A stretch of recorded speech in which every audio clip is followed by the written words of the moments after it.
मेरे चैनल से जुड़े तमाम शिक्षक भाई बहनों का स्वागत है। नमन है, वंदन है, अभिनंदन है। सवाल ये उठ रहा है कि सरकार आखिर सक्षमता परीक्षा क्यों कर रही है, क्यों दिलवाना चाहती है लोगों को, विशिष्ट शिक्षक का दर्जा दिलवाना क्यों चाहती है। दरअसल बात हो रही है क्या कि लगभग 70,000 से ऊपर फोल्डर फाइल ऑफिस को यानी सरकार की नज़र में मिल ही नहीं रहा है। जब सभी शिक्षक इस शिक्षा कोर्स पर ऑनलाइन हाजिरी बना रहे हैं और 70,000 फोल्डर फाइल मिसिंग है, तो इसमें सरकार को सोचना चाहिए कि कहाँ मिसिंग है। आप मांगिए वहाँ, और सभी प्रखंड से मांग लीजिए, सभी शिक्षकों का डॉक्यूमेंट्स मांग लीजिए, उसका वेरिफिकेशन करवा लीजिए। परेशानी क्या बात है। और जब सब कुछ लोड है इस शिक्षा कोर्स पर, तो टीचर का पूरा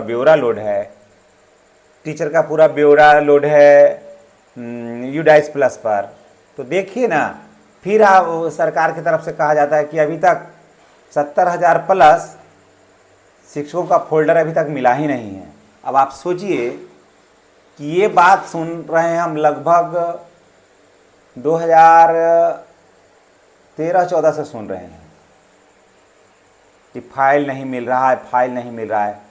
अब सोचिए 15 से ही सोचिए, तो 15, 5, 20 और 5, 25, यानी कि 10 साल से महकमे में बैठे लोग वेतन ले रहे हैं और उनसे फोल्डर फाइल जो है ना वो मिल नहीं रहा है। सोचिए, फोल्डर फाइल पर ढूंढने में, या फोल्डर फाइल कहाँ रखा हुआ है, उस पर गोदरेज का ताला लगा हुआ है। और यही कारण है जो सरकार में जो बैठे लोग हैं वो अपनी कमी को छिपाने के लिए शिक्षकों को तरह तरह की बातों में उलझाते हैं और परेशान करवाते हैं। और जितने भी शिक्षक हैं, जो नियोजित शिक्षक भाई बहन हैं, उनको घबराने की ज़रूरत नहीं है। और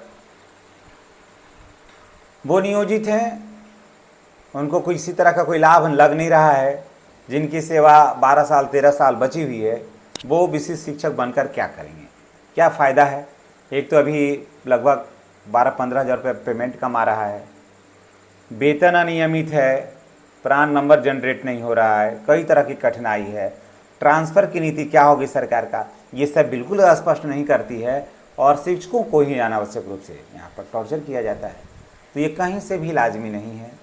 और 70,000 अगर फोल्डर फाइल मिस है तो आप मांगिए लोगों से, खोजिए उसे, ढूंढिए, तब पता चलेगा। और बाकी जो नियोजित शिक्षक हैं, जो सम्मान के साथ काम कर रहे हैं, सम्मान के साथ रहना चाहते हैं, उनको अपने जगह पर रहने दीजिए। और उनको नहीं लेना है, राजकर्मी का दर्जा उनको नहीं चाहिए, ज़बरदस्ती तो नहीं दिया जा सकता है। और ज़्यादा कुछ सुविधा भी है नहीं इसमें, सेवा ही ज़्यादा नहीं है, तो सुविधा मिलेगी भी तो कितना मिलेगी। देख लीजिए 34,540 वाले लोगों को देखिए, यही पेंशन वाला स्कीम था, क्या मिला है उसको 1200, 1500, 1800, अधिक से अधिक 2100 रुपया पेंशन मिलता है, बस यही तो है। तो ऐसे में कोई फ़ायदा ज़्यादा तो नज़र नहीं आ रहा है कि भी भाई बन जाए विशिष्ट शिक्षक, तो कोई बहुत ज़्यादा फ़ायदा होने वाला है। हाँ, जो 22 में आए थे उनको सब ज़्यादा फ़ायदा हुआ है। जो 2022 में जिनका सिलेक्शन हुआ था उन लोगों का फ़ायदा हुआ है, बेतहासा फ़ायदा हुआ है। लेकिन जो 2003 है, 2005 हैं, 6, 7, 10, 14 तक का भी जो हैं, और उम्र 15 से कम बच रहा है या 15 वर्ष ही बच रहा है, तो ऐसे लोगों को मैं नहीं समझता हूँ कि ज़्यादा देने से कोई फ़ायदा है।